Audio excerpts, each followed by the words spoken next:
부동산 위장 전입 이번에는요 사모펀드 투자 논란이 있습니다. 그리고 더군다나 조국 후보자가 민정수석이 취임한 지 2달 정도 후인데요. 이제 후보자 부인과 그다음에 가족, 그러니까 아들, 딸이 투자한 돈이 10억 원에 이릅니다. 그리고 약정액은 74억 원에 달합니다.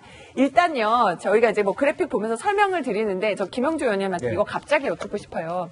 지금 이 사모펀드는요, 어디에 투자하는지도 잘 알려지지 않았다고 합니다. 돈 10억 있으시면 어디 투자하는지 모르는 사모펀드 투자하시겠어요? 사실은 뭐 투자 안 하죠. 그런데 지금 이제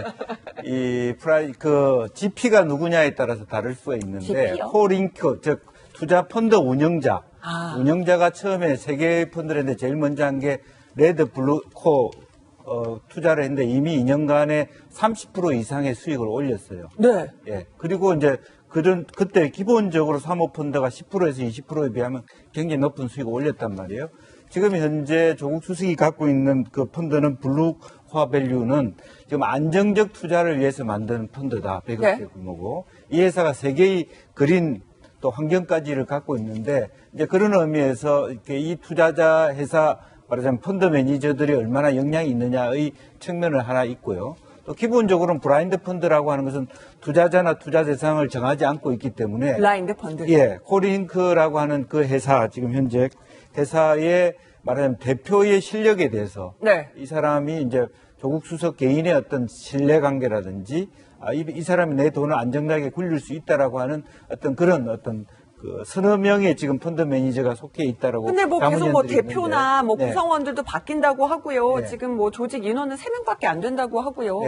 그래서 이제 그런 면에서 과연 이제 여러 가지 의혹들이 있는 거죠. 특히 블라인드 펀드 같은 경우는 기본적으로는 어디에 투자한다라고 하는 것이 없기 때문에 그런 면에서 더군다나 자신이 이제 말하자면 공직이 되면 자기가 갖고 있는 주식과 채권은 말하자면 그 매각을 하거나 공탁을 하지 않습니까? 이제 그러면서 저런 어떤 투자를 했다는 것은 조금 여러 가지 밝혀야 될 부분이 있는 것 같습니다. 지금 사모펀드의 이제 투자에 대해서 이제 문제가 되는 것은 공직자는 이제 공직자 가족은 직접 투자를 한다랄지 주식에 아니면 이걸 공직에 취임할 때는 이걸 백지 신탁하게 돼 있어요. 그러니까 자기가 직접 투자하기 못하게 돼 있거든요. 그러니까 본인 주식도 뭐 다 그렇죠. 팔았다. 근데 법률적으로 이제 간접 투자를 하게 될 수 있어요. 그러니까 뭐 공모펀드랄지 아니면 사모펀드에 투자를 할 수 있습니다. 법적으로는 그러면은 투자 그렇죠. 자체에 그건 문제가 법적으로는 문제는 없는데 사모펀드 자체는 일반적으로 일반인들이 어떠한 접근할 수 있는 그런 펀드가 아니에요. 근데 이 펀드 자체를 보면 거의 100억 가까이 되고 이 중에서 한 74억 한 5천만 원, 5,500만 원. 그러면은 거의 약정액의 75%를 조국 후보자 가지고 그렇죠. 그러면 이 금액은 엄청난 금액인데 그러면 사모펀드에서 어떤 제안을 했을 거 아닙니까? 이걸 가지고 어디에다 투자해서 어떻게 수익을 올려주겠다. 그럼 그 수익에 대해서는 굉장히 확신이 있었을 거고. 그래서 이 사모펀드에 물론 실제로 투자한 금액은 10억이지만 74억을 어디서 조달을 해서 하려고 했느냐. 지금 조국 후보자가 등록한 재산이 한 56억 정도 되는 거 아닙니까? 그러면 74억이면 어마어마한 돈인데 이게 첫 번째 약간 의혹적인 측면이 있고 그다음에 두 번째 문제는 이거예요. 그러니까 간접 투자는 법적으로 할 수 있겠지만 민정수석이라는 자리, 고위공직자이라는 자리가 정보를 갖다 어디서 입수할 수 있거든요. 그러면 사모펀드를 만들어서 이걸 통해서 여기다 돈을 주고 이 사모펀드가 거기에 투자를 해서 돈을 벌게 되는 수익금을 주게 되면 이건 직접 투자와 다를 바 없는 거죠. 더군다나 공직자의 이해 충돌과 관련된 부분이 있거든요. 그래서 이 과정에 있어서 이제 조국 후보자 측에서는 전혀 이 과정에서 문제가 없다고 얘기는 하고 있지만 이 부분은 뭐 이해 충돌이랄지 아니면 직접 투자 회피 수단으로서 사모펀드를 이용한 것이 아니냐. 이제 그 부분이 아마 인사청문회에서 검증이 될 가능성이 좀 있다고 보고, 이제 전체적으로 보면, 조국 후보자가 됐던 조국 후보자의 부인이 됐던 재테크는 굉장히 좀 관심이 많았던 걸로 보여요.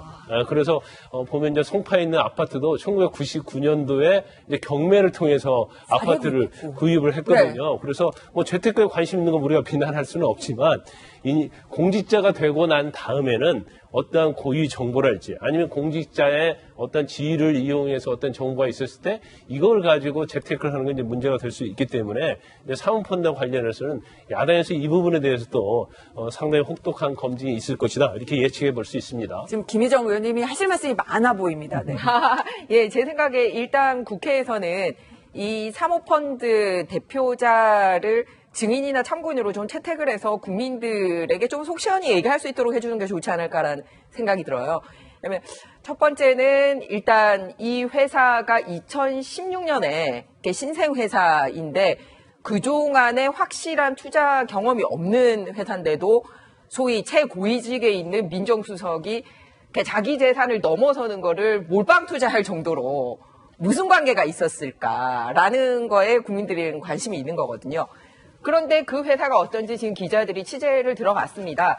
그런데 3년간 주소를 4번이나 옮겼고 대표자가 3번이나 교체가 됐고 지금 현재 그 회사 주소지를 또 기자들이 찾아갔더니 현재 그 등기부 등본에 나와 있는 주소에 그 회사가 존재를 하고 있지 않습니다.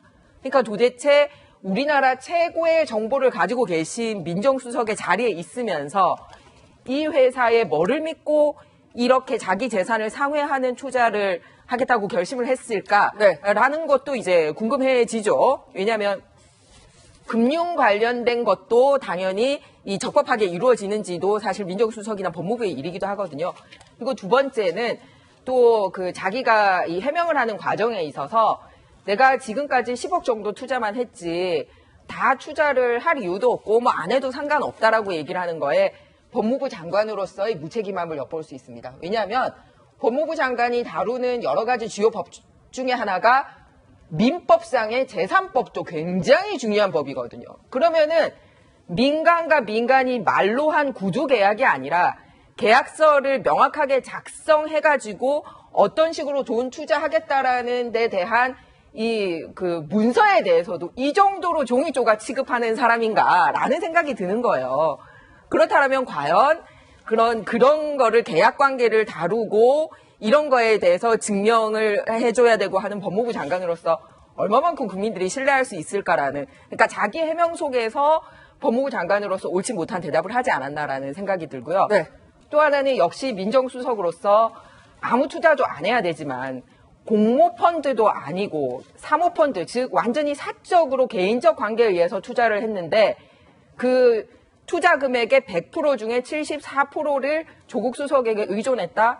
사실상 사모펀드를 넘어서서 개인 펀드 아닌가라는 생각까지 들고 있습니다. 그렇기 때문에 국회 인사청문회 과정을 통해서 이런 것들을 대답을 제대로 해 나가려면 먼저 스스로가 이 대표자까지 데리고 나와서 참고인으로 같이 나올 수 있겠네요, 얼마든지. 얘기를 나눠봐야지 국민들에게 뭔가 재산 형성 과정에 문제가 없지 않나라는 이 의혹을 해명할 수 있지 않을까 이제 생각합니다. 딱 정리를 해보면요. 배종찬 소장님, 사실은 뭐 국보법 위반 논란이나 과거에 그런 논란들이 있었는데 조국 후보자 이 재산 공방이나 뭐 이런 것들이 이번 청문회 때 더 많은 여론에 영향을 미치고 뜨거울 것 같아 보이거든요.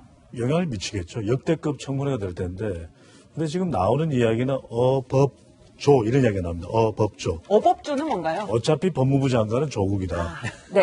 그러니까 지금 이것은 일반 국민들에게는 많은 걸 시사하는 거죠. 왜냐하면 법무장관 정도의 후보자 그리고 서울대 법대 현직 교수이기도 하고요. 근데 이런 고위공직자들을 보면은 잘 산 사람들이 아니라 잘 산 사람들인 거죠. 그러니까 잘 산 바이. 반듯하게 산 네. 것이 아니라 재테크를 잘한 사람들인 겁니다. 그러니까 2011년에 문재인 대통령이 대통령이 되기 전에 2011년 12월에 이 조국 서울대 교수하고 검찰개혁 토크를 해요. 그때 보면은 이미 8년 전에 법무장관 제의를 합니다. 네. 그 토크에서 2011년에. 기억납니다. 법무장관 뭐 조국 교수 하시죠? 이랬을 때 조국 교수가 제 꿈은 롯데 자이언츠 구단주입니다. 롯데 자이언츠 구단주는 이런 거 네. 해명할 필요가 없는 거죠. 그래서 제가 정리를 하면 결국에는 꽤 많은 재산 규모 그리고 좀 복잡한 거래 과정.